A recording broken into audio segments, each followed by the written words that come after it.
Bolognese. Bolognese. Bolognese. Ragù alla Bolognese. Yeah, the real deal. I was thinking about this during preparation, and I believe this is probably the most well-known and iconic pasta dish in the world. And I would say Italian dish, but I think pizza just pips it. Okay. Yeah, I can agree with that. Pizza is certainly more ubiquitous than this particular sauce preparation. And then also we misuse it here in America. Yes. Almost across the board. Totally. The version which is most well-known, spaghetti alla bolognese. Wrong. Yep. Yeah. And why is it wrong? Because spaghetti is a southern Italian pasta, and this requires also, so tagliatelle is the correct one, codified, as we will learn. Oh, yeah. I dug into it too. I tried not to, but I couldn't help myself. Fresh pasta as well, whereas spaghetti is the variety always used for this is dried. So you're using something from the south and the wrong type of pasta. Right, and it's a dried pasta that's extruded through the brass pasta extruder, and so it's super smooth, so it doesn't have any grip. Right, you want that fresh pasta, you want that wider noodle, and we'll talk about why as we go. Yeah. As we dive deep into Bolognese. So I cut this from my notes, but now that we're talking about all of this, and we've teased that there is a codification, so we know where that's probably headed if you're a regular listener to Sauced and some of the things we covered there, but there was something where the mayor of Bologna in recent years was trying to show that the world does bolognese wrong, right? Like that everyone's doing it wrong because they're not using tagliatelle and they're making other mistakes that we'll get into. So he was asking people to share photos online from around the world, and people were coming back with like tinned versions from the UK and one from Scandinavia that was like literally comes out of a tube, spaghetti bolognese.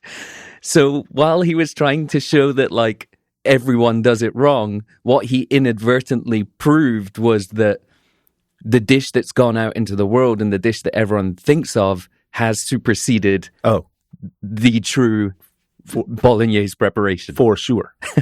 Yeah. So he kind of backfired? I don't know.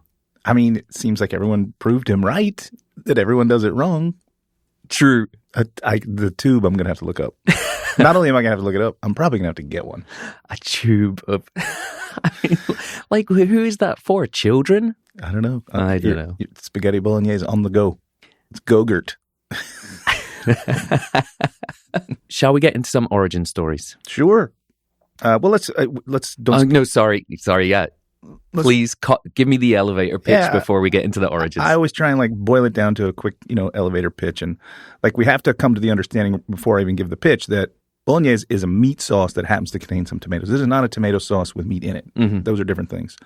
So Bolognese, or ragù alla Bolognese, slow-cooked meat sauce from Bologna that transforms humble ingredients into a rich, silky, deeply savory accompaniment for fresh pasta. Delicious. That's just as boiled down as I can get it. And it is interesting that you use the word humble there. Yeah. Because that's what I think we all associate with this. The early versions, looking at them now, sort of hundreds of years on, this is kind of more of a prince's preparation, as we'll see. But we will decide that after we get to it. To do so, we need to travel all the way back to the late 1700s.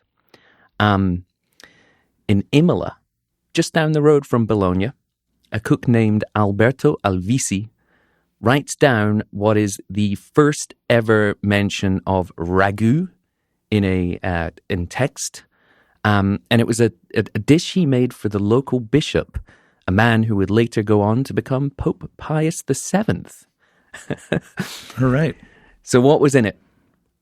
Rendered lard and butter, a finely chopped onion, minced meat, including veal, pork, and giblets, browned hard, then loosened with a little bit of broth and bound with a little flour and seasoned with salt and pepper and a touch of cinnamon. So no tomato anywhere in sight.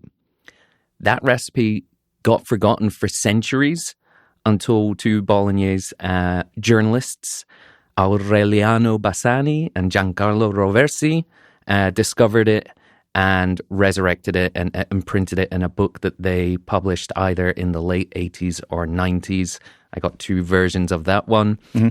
So the first ever ragu, no tomato sauce, and just a slight hint of cinnamon with offal giblets in there.